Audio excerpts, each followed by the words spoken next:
नमस्कार बच्चों। आज हम पढ़ेंगे अधिशोषण समतापी या एड्जॉर्प्शन आइसोथर्म क्या होता है। ये पार्ट नंबर 3 है अपने सरफेस केमिस्ट्री का।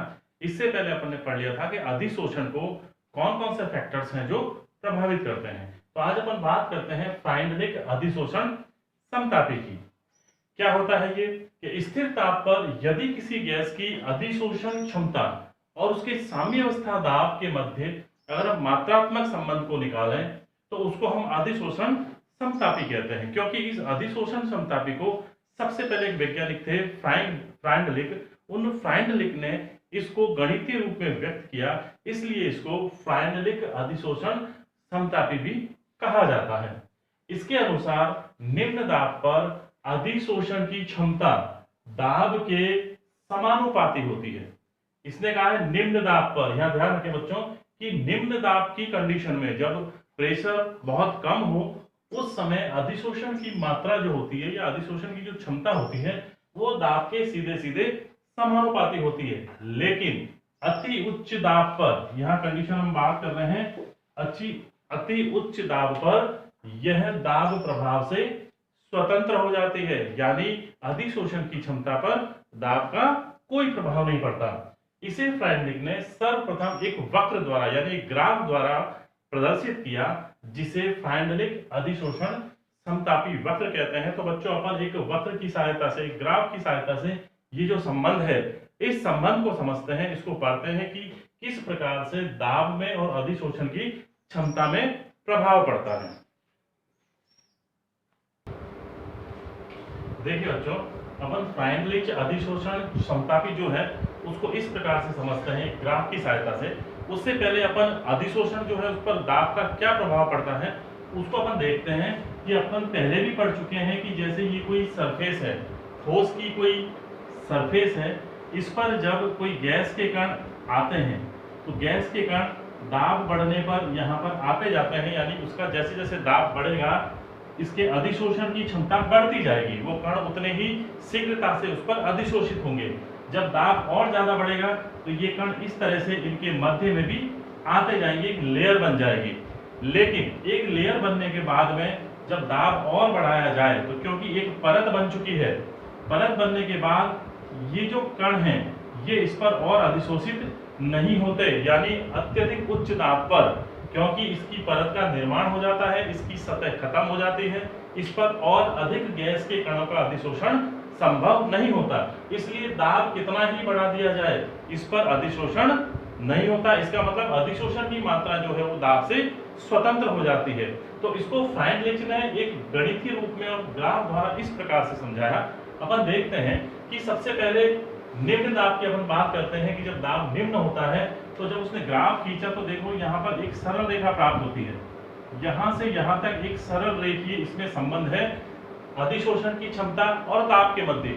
यानी अधिशोषण की क्षमता जो होती है या मात्रा जो होती है वो सीधे सीधे दाब के समानुपाती होती है, जैसा कि यहाँ पर एक सरल रेखा से हमें दिखाई दे रहा है। लेकिन मध्य दाब पर क्या होता है, इसके मध्य संबंध जो होता है वो इसके दाब के घातांक के समान होता है, यानी उसके समानुपाती होता है। हम बात पहले करते हैं उच्च दाब पर। जैसे ही दाब बहुत उच्च हो जाता है तो क्या होता है, अधिशोषण की क्षमता जो है वो दाब के घात के 0 के बराबर हो जाती है। यानी वो दाब के प्रभाव से स्वतंत्र हो जाती है, उस पर दाब का कोई प्रभाव नहीं पड़ता। जैसा कि ग्राफ से दिख रहा है, ग्राफ में हमें एक सीधी रेखा, क्षैतिज रेखा प्राप्त हो जाती है।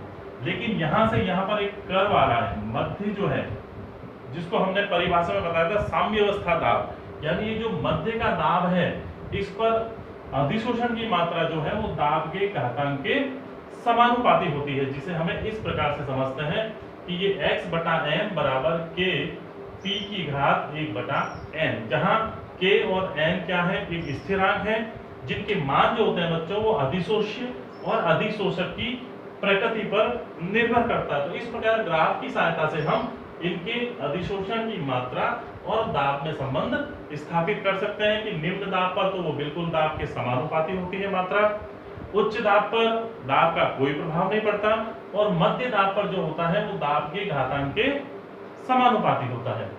जब उसने ये जो समीकरण नंबर 3 है, इस समीकरण नंबर 3 का जब हम दोनों तरफ लॉग लेते हैं तो हमें एक नई समीकरण प्राप्त होती है। log x बटा m बराबर log k प्लस 1 बटा n log p। इस समीकरण को फ्राइडलिक समतापी समीकरण भी कहते हैं। ये समीकरण जो होती है एक सरल रेखीय जो समीकरण होती है y बराबर mx प्लस c के समान होती है। उसकी तुलना अगर अपन इससे करें तो y जो है वो log x बटा m के बराबर मान लेते हैं, c जो है वो log k के समान है, यहाँ पर m का जो मान है वो 1 बटा n के बराबर है और x का जो मान है वो log p के बराबर है।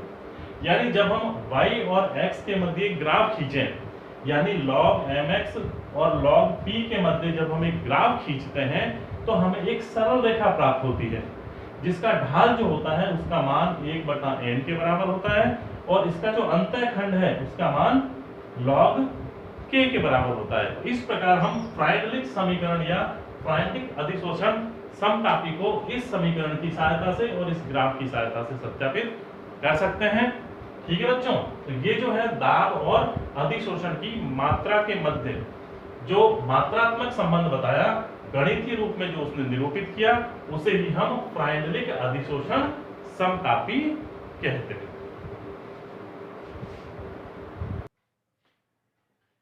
देखिए बच्चों, अपन देखते हैं विलयन प्रावस्था में अधिशोषण यानी एब्जॉर्प्शन फ्रॉम सॉल्यूशन फेज। अब अपन बात करते हैं कि कोई भी ठोस पदार्थ अगर किसी विलयन में उपस्थित है तो वहां पर भी वो ठोस पदार्थ जो है वो अधिशोषण की प्रक्रिया को प्रदर्शित करते हैं। जैसे हम बात करते हैं कि ठोस जो होते हैं वो अधिशोषक विलयन में से विशिष्ट विलय पदार्थ को, और बात करते हैं विशिष्ट विलय पदार्थ जो होते हैं इनको अन्य विलय और विलायक की अपेक्षा अधिक अधिशोषित कर लेते हैं। यानी जब कोई ठोस पदार्थ किसी विलयन में उपस्थित है, उस विलयन में कोई अशुद्धि उपस्थित है, तो वो विशिष्ट विलय जो है वो अशुद्धि जो है उसको अधिशोषित कर लेते हैं और अपने अधिशोषण की प्रक्रिया को प्रदर्शित करते हैं। अपन उदाहरण दिखाते हैं यहाँ पर एक जांतव चारकोल को लेकर के कि जब जांतव चारकोल को किसी अशुद्ध शर्करा के विलयन में, यानी शर्करा का जो विलयन होता है वो अशुद्धियों के कारण रंगीन होता है, कलरफुल होता है, जब हम उसमें चारकोल डाल देते हैं तो चारकोल क्या करता है, वो रंगीन अशुद्धियां जो होती हैं उन रंगीन अशुद्धियों को अपने सतह पर अधिशोषित कर लेता है, वहां से हटा देता है और हमें शुद्ध शर्करा का रंगहीन विलयन प्राप्त हो जाता है। तो हम कह सकते हैं कि ठोस जो होते हैं वो सॉल्यूशन यानी विलयन अवस्था में भी अपना अधिशोषण प्रदर्शित करते हैं। यानी जब विलयन में ठोस अपना अधिशोषण दर्शाते हैं तो उससे हमें निम्न प्रेक्षण प्राप्त होते हैं। हम निम्न बातों का अध्ययन कर सकते हैं। जैसे अपन देखते हैं कि विलयन का ताप बढ़ाने पर अधिशोषण की मात्रा भी बढ़ती है। जैसे जैसे विलयन का ताप बढ़ेगा कणों की गति बढ़ेगी और अधिशोषण अधिक से अधिक होगा। दूसरी अपन बात करते हैं कि अधिशोषक का क्षेत्रफल बढ़ने पर भी अधिशोषण की मात्रा बढ़ जाती है। जैसा कि पहले बच्चों अपन पढ़ चुके हैं कि जब क्षेत्रफल अधिक होगा किसी सतह का, पृष्ठीय सतह का, तो उस पर कणों का अधिशोषण भी उतना ही अधिक होता है। तीसरी बात अपन करते हैं कि अधिशोषण की मात्रा जो होती है वो विलयन में विलय की सांद्रता पर निर्भर करती है कि विलय की सांद्रता कितनी है। जितनी सांद्रता अधिक होगी उसका अधिशोषण उतना ही अधिक होगा। इसे हम इस प्रकार से समझ सकते हैं। मान लीजिए अधिशोषण की मात्रा x बटा m के रूप में अपन देखते हैं समानुपाती होती है सांद्रता की घात 1 बटा n के। या अपन इसको एक समीकरण के रूप में लिखें तो x बटा m बराबर k c 1 बटा n। यहाँ पर x जो है वो विलय की अधिशोषित मात्रा होती है। m अपन जानते ही ठोस अधिशोषक का भार होता है, कितना अपन ने उसका भार लिया है। c जो होती है वो साम्य अवस्था पर विलयन में विलय की मात्रा होती है और k तथा n जो होते हैं वो स्थिरांक होते हैं। अगर हम इस समीकरण के दोनों तरफ लघु गुणक करें, लॉग लें, तो हमें एक समीकरण प्राप्त होती है जिसे अपन देखते हैं वो किस प्रकार होती है।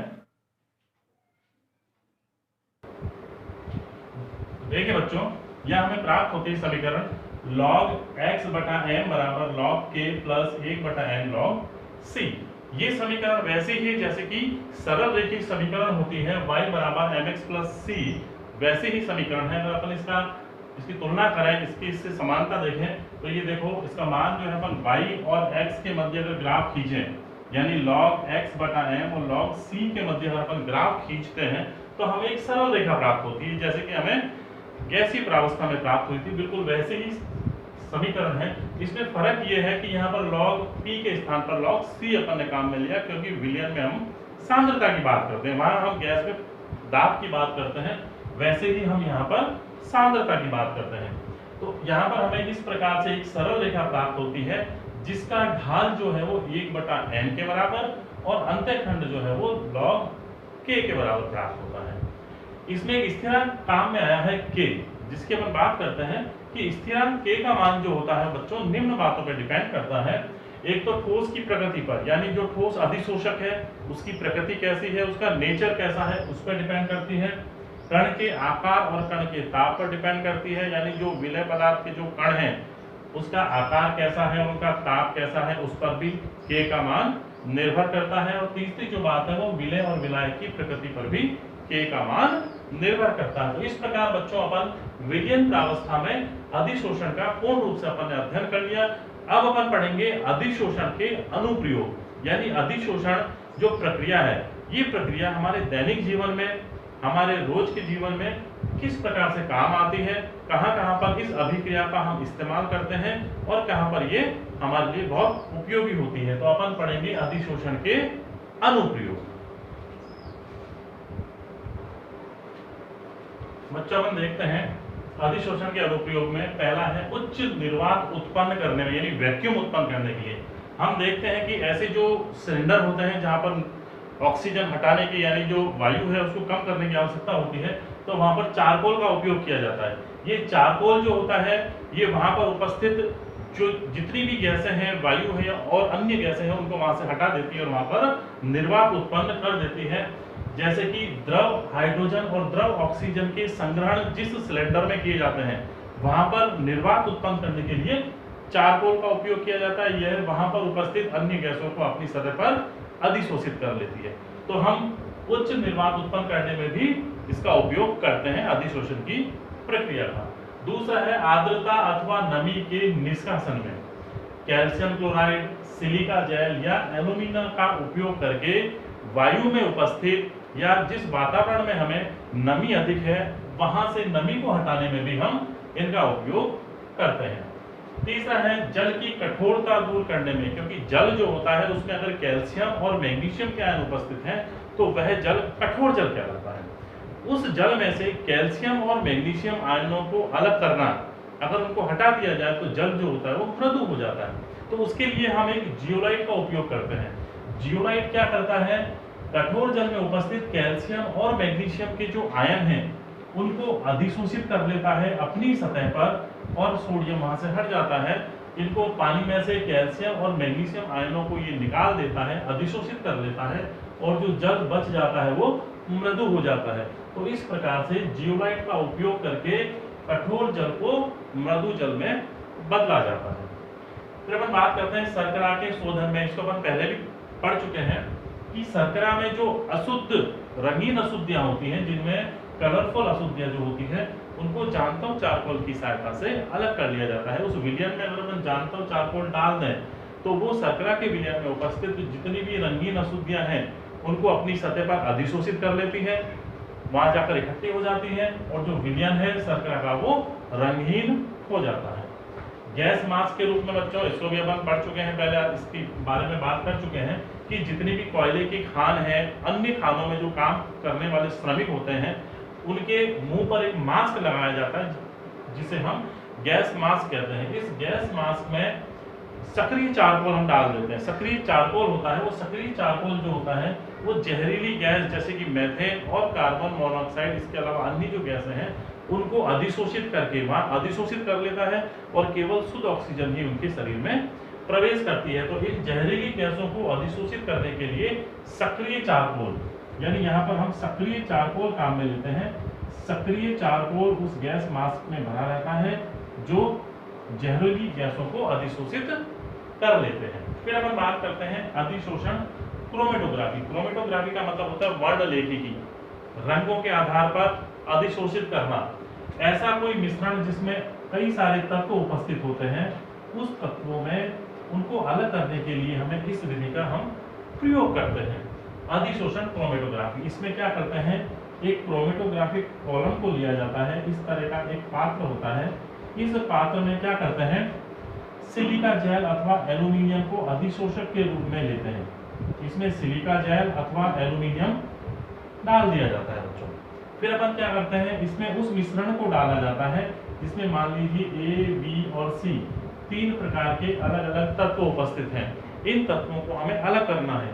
तो जब अपन इन तत्वों के विलयन को, मिश्रण को इस पर डालेंगे, इनके प्रत्येक के अधिशोषण की क्षमता अलग अलग होती है। तो अलग अलग क्षमता के आधार पर ये सिलिका जेल अथवा एल्यूमिना जो है, इनको अलग अलग पट्टियों के रूप में, रंग के रूप में अधिशोषित कर लेता है। और ये जो होते हैं हमें अलग अलग रंगों के माध्यम से पृथक हो जाते हैं। मान लीजिए ए की अधिशोषण क्षमता सबसे अधिक है, ये सबसे पहले अधिशोषित हो जाता है, इस मिश्रण में से अलग हो जाता है। फिर बी है तो बी अधिशोषित हो जाएगा। उसके बाद सी की अधिशोषण क्षमता सबसे कम है, सबसे देर से अधिशोषित होता है, तो वो सबसे नीचे जाकर अधिशोषित। इस प्रकार रंगीन 3 पट्टियों के रूप में ये अलग हो जाते हैं, इसलिए इसको कहते हैं क्रोमेटोग्राफी। तो सिलिका जेल अथवा एल्यूमिना अधिशोषक के रूप में यहाँ पर काम करता है और हम इस प्रकार से इन तत्वों को पृथक कर लेते हैं, जिसे हम कहते हैं अधिशोषण क्रोमेटोग्राफी। फिर अपन बात करते हैं गुणात्मक विश्लेषण, क्वालिटेटिव एनालिसिस। एल्यूमिनियम आयन का जो परीक्षण होता है, जिसे हम कहते हैं एक लैक परीक्षण, विशेष परीक्षण होता है लैक परीक्षण। इसमें भी हम क्या करते हैं, अधिशोषण पर आधारित है। इसमें एल्यूमिनियम हाइड्रोक्साइड जो होता है वो नीले लिटमस रंग का अधिशोषण कर लेता है उस विलयन में से और अपना परीक्षण दे देता है, इसलिए इसको कहते हैं लैक परीक्षण। कपड़ों की रंगाई में, कपड़ों की रंगाई में भी अधिशोषण का उपयोग किया जाता है। कैसे, कपड़ों की जब रंगाई की जाती है तो उसमें फिटकरी डाल देते हैं। फिटकरी क्या करता है, रंजक जो होता है, एक्स्ट्रा रंजक जो होते हैं, जो कच्चे रंग होते हैं, उनको अपनी सतह पर अधिशोषित कर लेता है और बाकी रंग जो होते हैं वो उस रेशे में पूर्ण रूप से अंदर तक चले जाते हैं, उनको रंग देते हैं। और जो एक्स्ट्रा रंजक होते हैं उनको ये फिटकरी अपनी सतह पर अधिशोषित कर लेता है। इस प्रकार से कपड़ों की रंगाई में भी इसका उपयोग किया जाता है। तो बच्चों, इस प्रकार से अपन ने इस पार्ट 3 में, सरफेस केमिस्ट्री के पार्ट 3 में इन टॉपिकों को पढ़ा, जिसमें अपना अंतिम टॉपिक था अधिशोषण के अनुप्रयोग। इसका अगला जो टॉपिक है अपन अगले अपने वीडियो में पढ़ेंगे। धन्यवाद।